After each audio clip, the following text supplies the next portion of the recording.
इस सीता के प्रहार से समाज की कुंठित हो चुकी सोच जागेगी,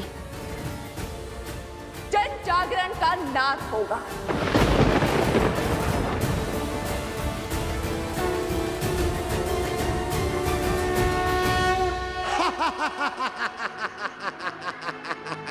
अद्भुत अद्भुत है ये क्षण, ये घड़ी, ये काल, क्योंकि आज सहस्त्रमुख रावण ब्रह्मा के वरदान को भी मिथ्या सिद्ध करेगा। आज अंत कौन किसका करेगा, ये पूरा संसार देखेगा। भूमि से जन्मी सीता को भूमि में ही गाड़ दूंगा मैं।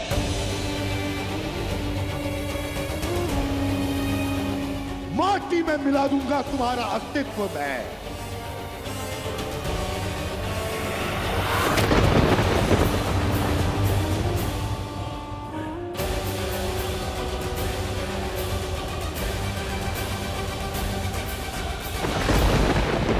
प्रभु, माता संकट में है। जब मन से हर भय, हर संदेह को दूर कर नारी अपने संकट के समक्ष खड़ी होती है, तो किसी भी शक्ति में उसे हराने का बल नहीं होता। हनुमान, आज सीता जनक पुत्री नहीं, भूमि नंदिनी है। वो राम संगिनी नहीं, वो पाप नाशिनी है।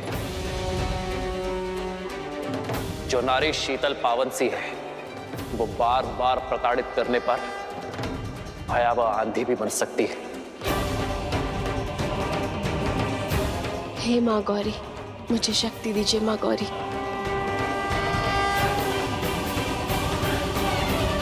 जो स्त्री शांत सी नदी है, वो प्रलय लाकर पाप को निकल जाने वाली बाढ़ भी है। जो नारी कुला आगे बढ़ाती है, वो नारी संहार भी कर सकती है। निश्चिंत रहो हनुमान, आज संसार देखेगा कि जब माँ गौरी से पाप सहन नहीं होता तो वो कैसे माँ काली का बल दिखाती है कि जो नारी के विरुद्ध को विचार फैलाता है, उसे अंततः अपने रक्त से उस नारी के चरण धोने पड़ते हैं।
तुम्हें तब भी चेताया था जब तुमने अपनी मर्यादा की सीमा को पार करने की चेष्टा की थी, किंतु तुमने अपना मार्ग ना बदला। आज तुम्हारे अंत के साथ अधर्म के उस अंतिम अस्त्र का भी अंत हो जाएगा जो व्यक्ति की सोच को दूषित करने की मंशा रखता है। तुम्हारी मृत्यु आने वाली कई युगों के लिए उदाहरण बनेगी, संसार को सिखाएगी कि यदि भक्ति बिगड़ जाए तो वो रावण और उसके भाई सहस्त्रमुख का रूप ले लेती है। व्यक्ति की शक्ति को अधर्म की आंधी में झोंक देती है और जो धर्म के विरुद्ध होते हैं उन्हें उनके अपराध का दंड देने के लिए वही शक्तियां दुष्ट के अंत का मार्ग खोज लेती हैं। स्मरण करो वो श्राप जो तुम्हारी पुत्र वधु ने तुम्हें दिया था। आज मैं पद्मा अपने संचित सभी पुण्यों के बदले आपको श्राप देती हूँ। कि जिस नारी को आप खिलौना समझते हैं वही आपका अंत करेगी।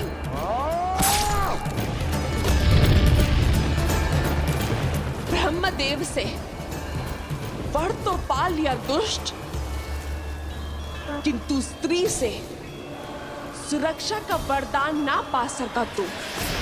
अपने अहंकार में स्त्री को सदा तुच्छ समझा तूने, और आज स्त्री का यही रूप तेरा अंत करेगी। और अपनी ललकार से मेरे मन में भय बनाना चाहती हो? मूर्ख हो तुम, मूर्ख। सहस्त्रमुख किसी भी भय से भयभीत नहीं होता, क्योंकि युद्ध भूमि में भय का अर्थ है मृत्यु। और आज यदि घड़ी मेरे अंत की भी है तो मैं उस काल का भी संहार करूंगा, उसे समाप्त करूंगा या स्वयं समाप्त हो जाऊंगा, किंतु तुमसे भयभीत नहीं होऊंगा।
ये प्रकृति के प्रलय की ओर बढ़ रही है।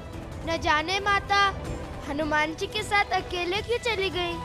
चिंता मत करो लव और कुश, भाभी माँ अवश्य सुरक्षित होंगी। चिंता करने की आवश्यकता तो उस आसुरी शक्ति को है जिसने भाभी माँ के पतिव्रत को ललकारा है।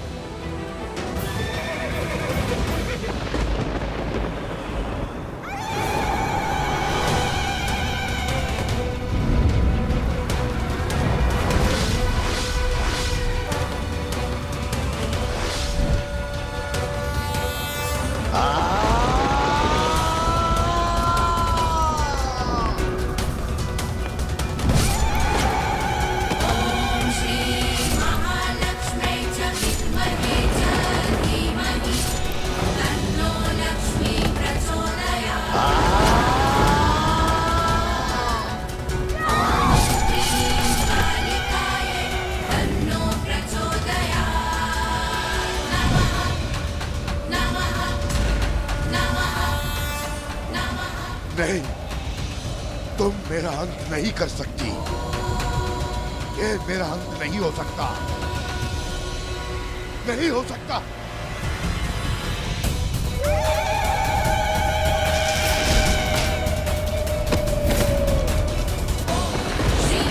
महालक्ष्मी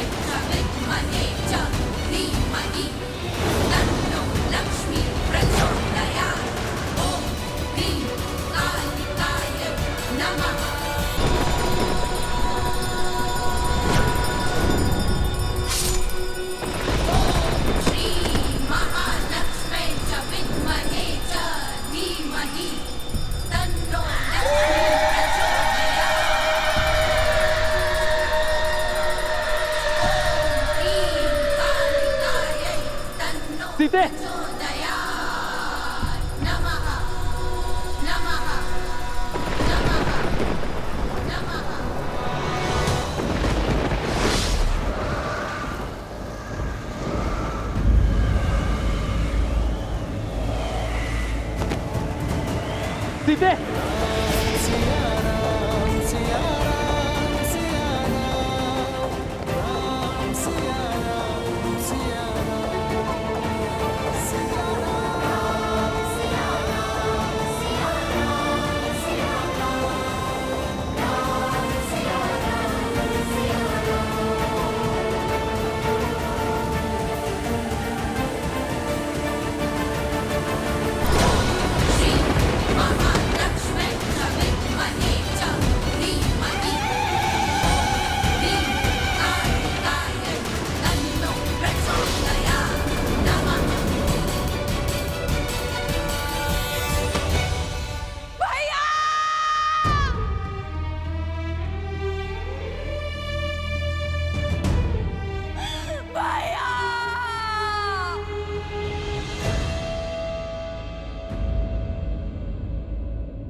नहीं, मैं सिया राम का मिलन बिल्कुल भी नहीं होने दूंगी। इन दोनों को एक कभी नहीं होने दूंगी, कभी नहीं।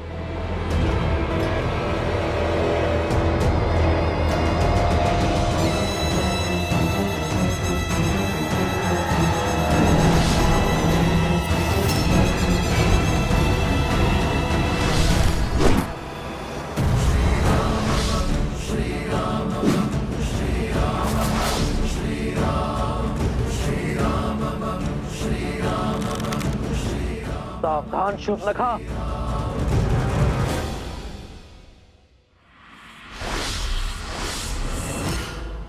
नहीं होने दूंगी मैं ये मधुर मिलन, नहीं होने दूंगी इस वियोग का अंत। जो करना है कर लो राम, ले सकते हो तो ले लो मेरे प्राण।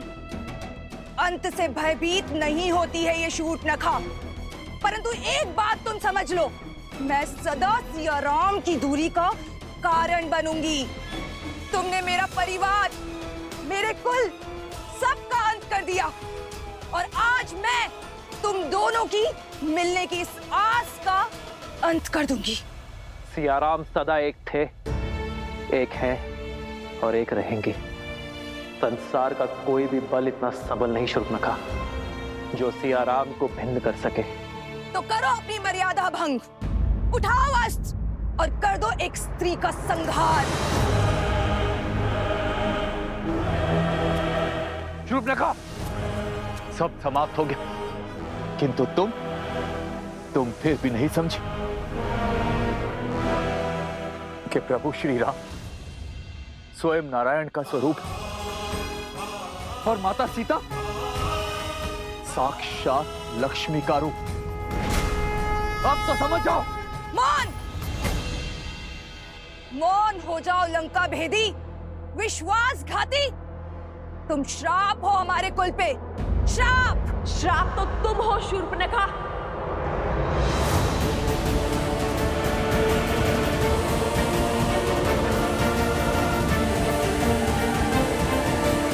केवल अपने कुल के लिए नहीं, इस संपूर्ण समाज के लिए। तुमने स्त्री के जिस रूप को इस समाज में प्रस्तुत करने का प्रयास किया है, उस रूप में स्त्री समाज में केवल अवसाद, दुख और पीड़ा ही लेकर आती है। मिथ्या है ये, मिथ्या। तुम्हारे जैसी अबला की निर्बल सोच है ये। निर्बल तो वो होता है जिसके मन को प्रतिशोध की चोट कचोटती है। तुम अपने प्रतिशोध की पूर्ति के लिए अपने पूरे कुल के अंत का साधन बने।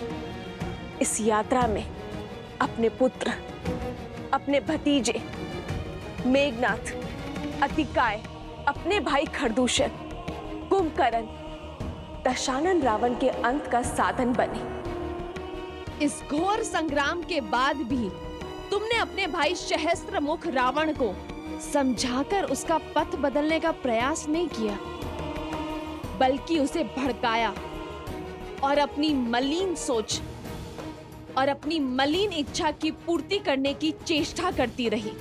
तुम जैसी स्त्रियां समाज में द्वेष उत्पन्न करती है, परिवारों के कलह का कारण बनती है, आने वाली पीढ़ियों का संहार करती है, आने वाली पीढ़ियों का सर्वनाश करती है।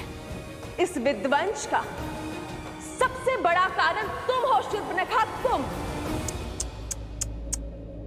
इतना भोला मुख और मन कितना कुटिल, अपने शब्दों से महान बनने का स्वांग कर रही हो।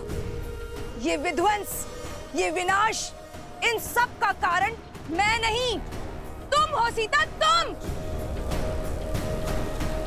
तुमने मारा है मेरे भैया को। दोषारोपण से स्वयं के पाप नहीं छुपा करते।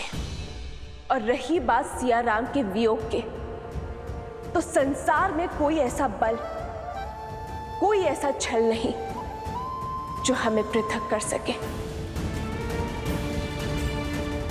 और जब जब सिया राम भिन्न हुए तो किसी उद्देश्य के लिए हुए, और आगे भी हम अपने उद्देश्य की हर कसौटी पर खड़े उतरेंगे। और ये दूरी केवल हमारे तन की है। हमारे मन तो उसी दिन एक हो गए थे जिस दिन अग्नि को साक्षी मानकर हम विवाह के बंधन में बंधे थे।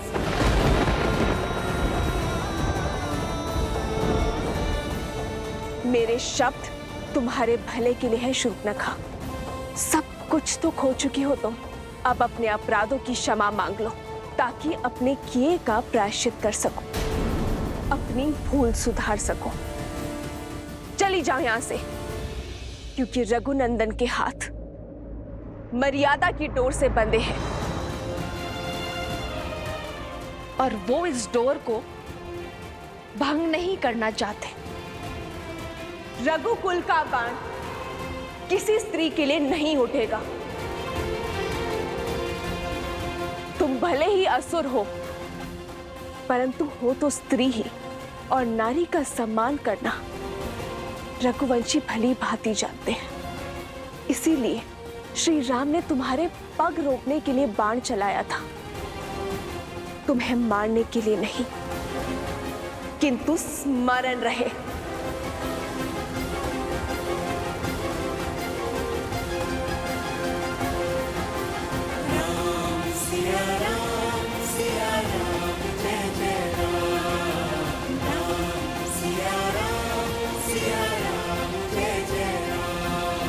यदि पुनः तुमने रघुकुल पर कुदृष्टि डाली तो तुम्हारा संहार मैं स्वयं करूंगी।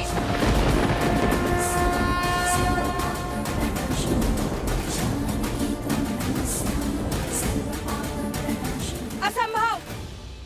मेरे भाइयों ने, मेरे संपूर्ण कुल ने अपनी अंतिम श्वास तक प्रतिकार लिया है, और तुम चाहती हो कि मैं अपना साहस छोड़ दूं, अपने मार्ग से भटक जाऊं, उनकी मृत्यु को व्यर्थ जाने दूं? कदापि नहीं। अपने किए का मूल्य तो तुम्हें चुकाना ही होगा सीता। मेरा प्रण है कि मैं तुम्हारी पीड़ा का अंत कभी नहीं होने दूंगी, कभी नहीं।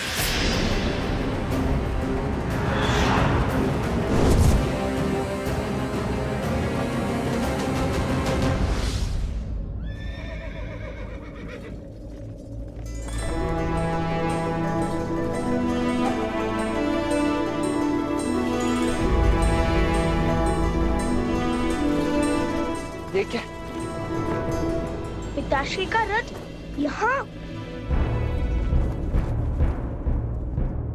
हनुमान जी भी तो इतिहास लेकर आए थे ना माता को।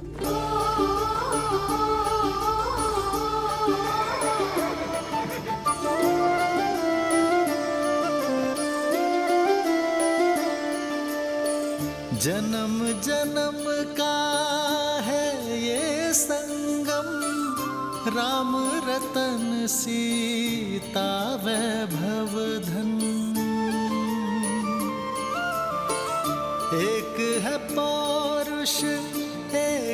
समर्पण एक है रूप तो दूजा दर्पण राम है लोचन सीता का स्थान राम के चरणों में नहीं, राम है बादल सीता वृष्टि राम के हृदय में है।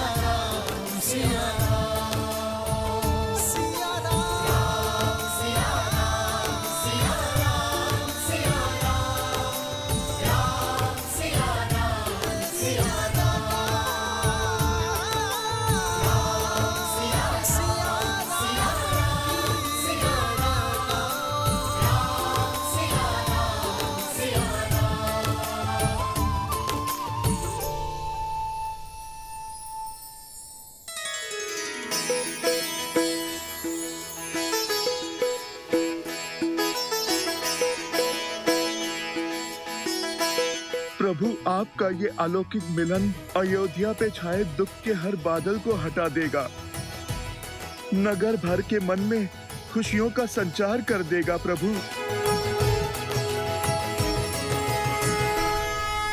माता पिताश्री,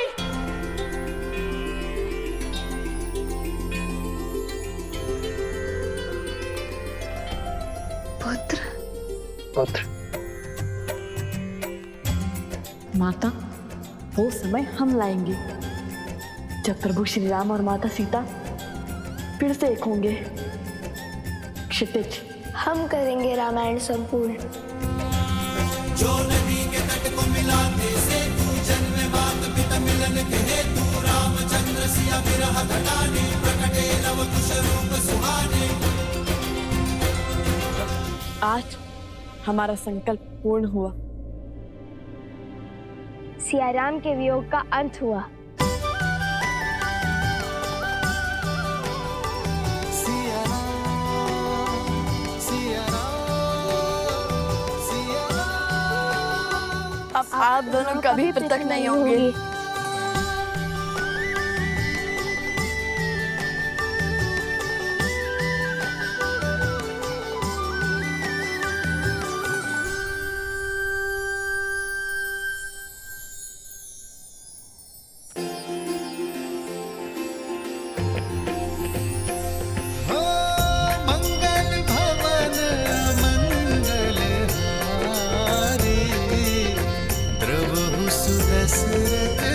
अजर बिहारी सीताराम चरित अति पावन मधुर सरस अरुअति मन भावन। राम सिया राम जय जय राम, राम सिया राम भैया, भाभी माँ, अब और विलंब उचित नहीं है। समस्त अयोध्या राम परिवार की प्रतीक्षा में। चले? अवश्य।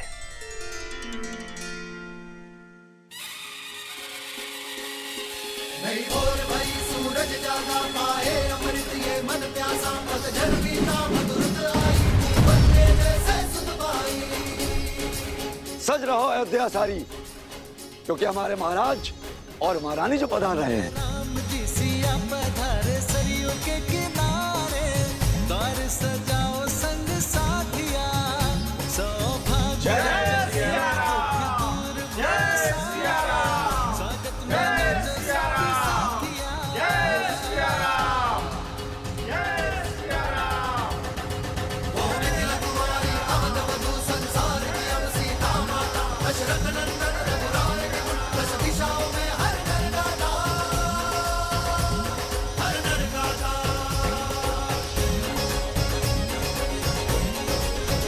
सिया राम, सिया राम, सिया राम, सिया राम। हमें क्षमा कर दीजिए महारानी सीता, हमें क्षमा कर दीजिए।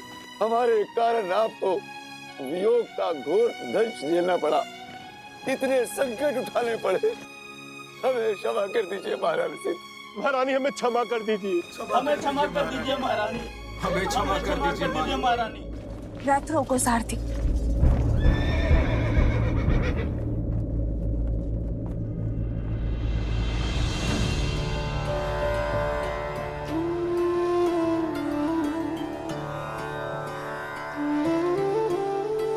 अरे ये क्या कर रहे हैं आप? इसकी कोई आवश्यकता नहीं है। उठिए। आवश्यकता है देवी सीता, आवश्यकता है। मैंने जो अपराध किया है वो तो दंड के योग्य है, फिर भी साहस जुटाकर मैं आपके चरणों में स्थान पाने चला आया। मुझे क्षमा कर दीजिए, मुझे क्षमा कर दीजिए देवी सीता, मुझे क्षमा कर दीजिए।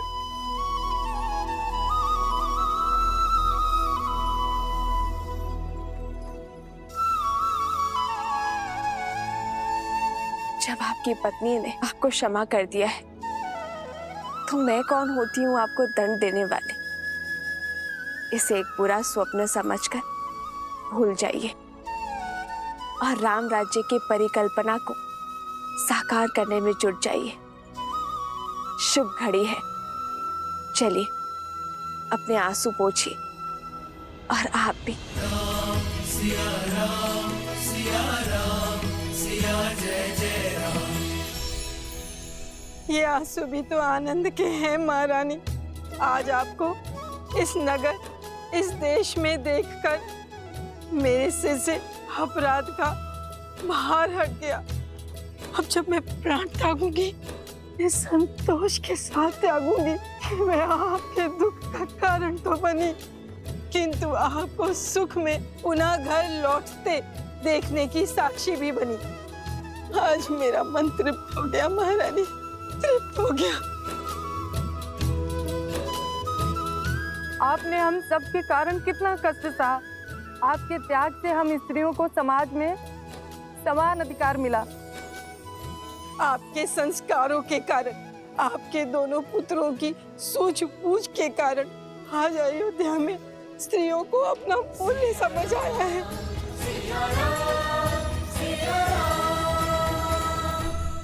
को स्मरण रखेगा। जब जब स्त्री पुरुषों के कंधे से कंधा मिलाकर चलेगी, तब तब समाज उन्नति की ओर अग्रसर होगा। और जब जब पुरुष स्त्री के कंधों पर पांव रखकर उनका दमन करेगा, तब तब उन्नति की गति रुकेगी। एक योग्य बालक अपने परिवार को आगे लेकर जाता है, किंतु एक योग्य बालिका पूरे समाज को आगे लेकर जाती है। और ये सब नारियों के प्रयासों के कारण ही संभव हो सकता है। ये जो संस्कार आपने पाए, इस सीख को अपनी आने वाली पीढ़ियों को अवश्य देना। जय सिया राम, जय सिया राम, जय सिया राम, जय सिया राम।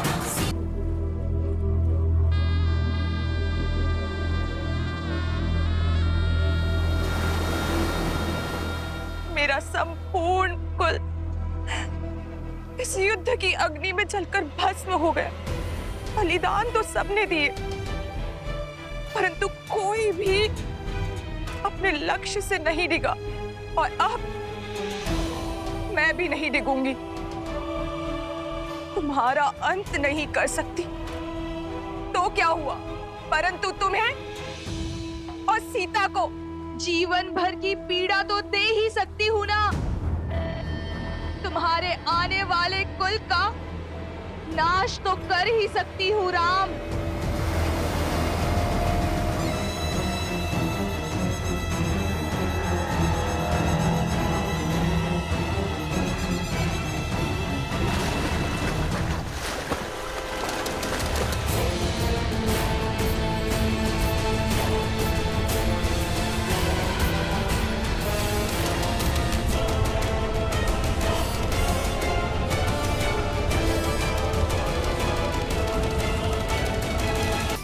आज उस असुरी शक्ति का संहार हुआ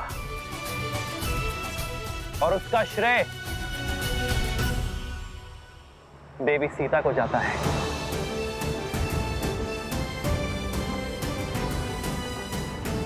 सीता ने न केवल एक महारानी के रूप में अयोध्या पर प्रहार करने वाली असुरी शक्तियों का संहार किया, बल्कि एक नारी होने के नाते नारी को उसके सम्मान का उपहार दिया। राक्षस के समक्ष तलवार उठाने वाली सीता ने अयोध्या की प्रजा के लिए त्याग किया। यदि सीता चाहती तो वनवास के लिए बड़ी सरलता से मना कर सकती थी, किंतु सीता ने दुर्गम मार्ग चुना। रघुकुल की मर्यादा और कौशल राज्य की नारी को उसका सम्मान दिलाने का कार्य जो सीता ने किया है, उसके लिए रघुकुल और अयोध्या सदा सदा के लिए सीता की ऋणी रहेगी। जय सिया राम।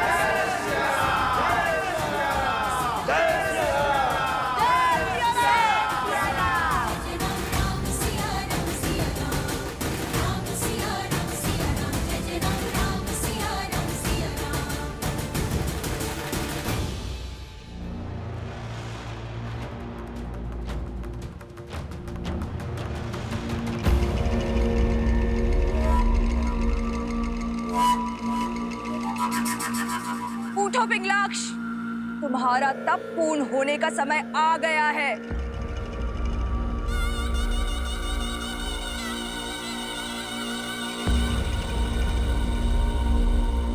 कब तक यही मानव और देवताओं के पैरों तले छुपकर बैठे रहोगे? अपना तप तोड़ो पिंगलाक्ष, अग्निदेव का दिया हुआ वरदान का प्रयोग करो, अपने कुल की लाज बचाओ। मेरे तप की समय अवधि आप कैसे तय कर सकती हैं? मेरा तप तब तक समाप्त नहीं होगा जब तक तुम्हें अपनी दादी और पिता के वध का प्रतिशोध लेने का अवसर नहीं मिल जाता। हाँ, यही मेरे जीवन का एकमात्र उद्देश्य है। तो उठो, मैं तुम्हें उसी उद्देश्य की ओर अग्रसर करने आई हूँ। तुम्हारी दादी ताड़का और तुम्हारे पिता सुबाहु को मारने वाले उस राम से प्रतिशोध दिलवाने आई हूँ।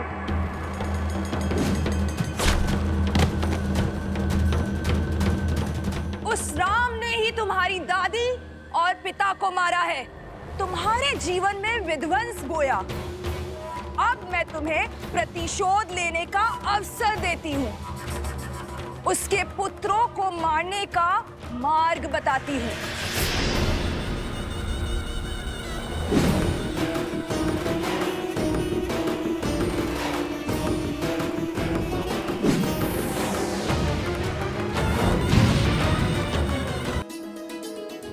दोनों की एक ही मंशा है, सिया राम के पुनर्मिलन का महोत्सव। इनकी इच्छा पूर्ण करोगे ना? हाँ हाँ, महोत्सव तो होना ही चाहिए। अवश्य होना चाहिए। अवश्य होना चाहिए। अवश्य होना चाहिए।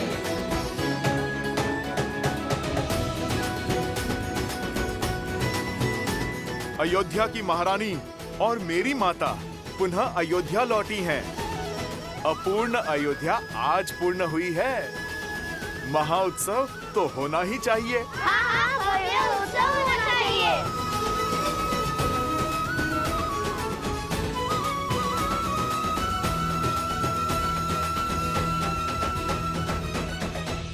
उत्सव होगा पुत्रों, अवश्य होगा।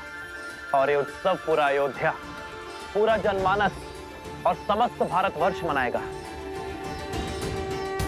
क्योंकि उत्सव केवल सियाराम के मिलन का नहीं, स्त्री और पुरुष के बीच असमानता की रेखा मिट जाने का भी उत्सव है। नारी को मिले समान अधिकार का सूचक है। अयोध्या अभी सुख के रस में डूबी है, उत्सव मना रही होगी, और अब हम उनके आनंद को स्वाहा करेंगे, उनके उत्सव को शोक में बदलेंगे। राम और उसकी सेना को युद्ध भूमि में हराना असंभव है। उसके पुत्रों को अयोध्या से बाहर कैसे लाओगी? वो तुम मुझ पर छोड़ दो। शीघ्र ही तुम्हें वो अवसर प्राप्त होगा। तुम केवल अपनी सेना को सज्ज करो।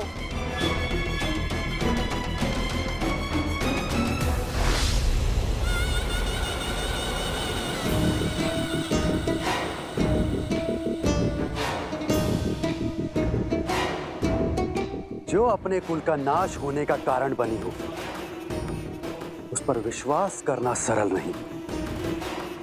स्मरण रहे, यदि कुछ भी अनिष्ट हुआ तो मेरी अग्नि सबसे पहले तुम्हें जलाकर भस्म करेगी शूर्पणखा। भैया मैं तो कहता हूँ इस पुनर्मिलन के महोत्सव में राजा, महाराजा, संतगण और सभी ऋषियों को आमंत्रित किया जाए। ये उत्सव इतना बड़ा हो कि ये संसार आने वाली कई सदियों तक स्मरण रखे। अवश्य सभी को निमंत्रण भेजा जाए। पिताश्री, पिताश्री, हम स्वयं जाएंगे मिथिला नरेश को निमंत्रण देने। अवश्य पुत्र, किंतु इस बार मिथिला नरेश को नहीं, अपने नानाश्री को निमंत्रण देना। तो निश्चित रहा, अगली पूर्णिमा को अयोध्या में उत्सव होगा। पुरुषों और स्त्रियों के बीच के भेदभाव को समाप्त होने का और संसार से उस असुरी शक्ति का नाश होने का। जय सिया राम, जय सिया राम, जय सिया राम, जय सिया राम।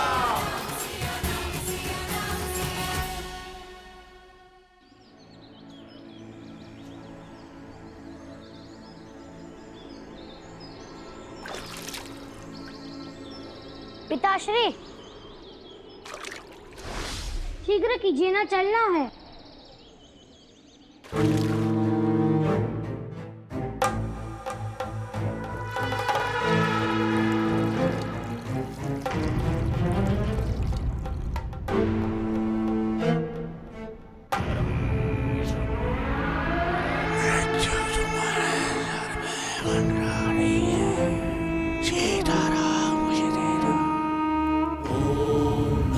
शिवाय, ओम नमः शिवाय, नमः शिवाय, नमः शिवाय।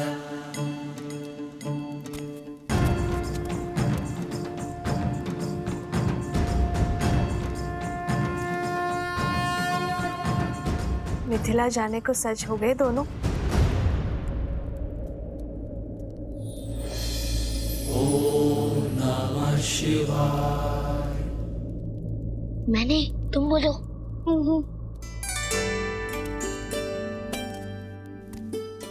क्या हुआ? और तुम सब यहाँ क्या कर रहे हो? माता, वो हम सभी का मत था कि जाने से पूर्व आपके हाथों से बना स्वादिष्ट भोजन मिल जाता तो आप यहाँ हैं, तो ये बेचारे तो वर्षों से प्रतीक्षा कर रहे हैं आपके हाथों के भोजन खाने को। यहाँ आओ। गुरुवर वशिष्ठ का आदेश है कि शुक्ल पक्ष के शुभ दिन पर ही मैं और तुम्हारे पिताश्री अयोध्या के सिंहासन पर विराजमान हो। तब तक मैं वहां नहीं जा सकती, यहीं रहूंगी। दृष्टि का आनंद लेने के स्थान पर आप पुनः वनवासिनी बन गई।